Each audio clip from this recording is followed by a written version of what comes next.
अभिमान त्यागो, सौम्य बनो। एक बार देवर्षि नारद ज्ञान का प्रचार करते हुए किसी सघन वन में जा पहुंचे। वहां उन्होंने एक बहुत बड़ी घनी छाया वाला सेमल का वृक्ष देखा। उसकी छाया में विश्राम करने का विचार कर नारद उसके नीचे बैठ गए। नारद जी को उसकी शीतल छाया में बड़ा आनंद मिला।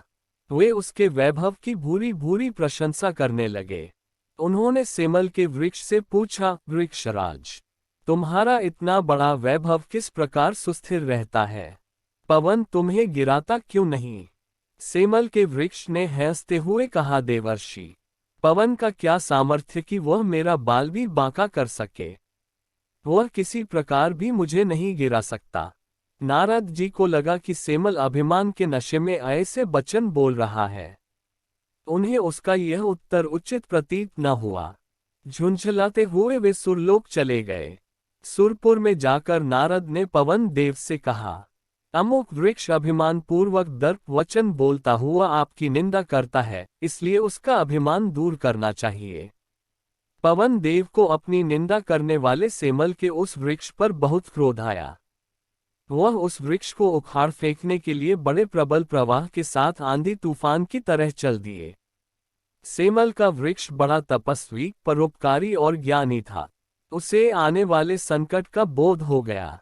उसने तुरंत स्वयं को बचाने का उपाय कर लिया।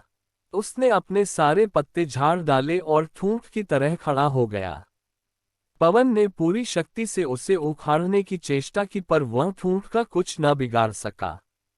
अंत में निराश होकर पवन देव वापस लौट गए। कुछ दिन बाद नारद जी उस वृक्ष की दशा देखने के लिए फिर उसी वन में पहुंचे। उन्होंने देखा कि वृक्ष हरा भरा ज्यों का त्यों खड़ा है।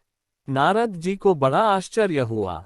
उन्होंने वृक्ष से पूछा, पवन देव ने तुम्हें उखाड़ फेंकने की पूरी शक्ति से कोशिश की, पर तुम तो ज्यों के त्यों खड़े हो।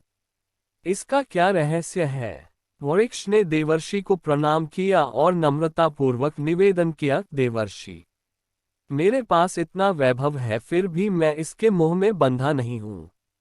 लोक सेवा के लिए मैंने इतने पत्ते धारण किए हुए हैं, परंतु जब जब जरूरी समझता हूं, अपने वैभव को बिना हिचकिचाहट के त्याग देता हूं और ठूंठ बन जाता हूं।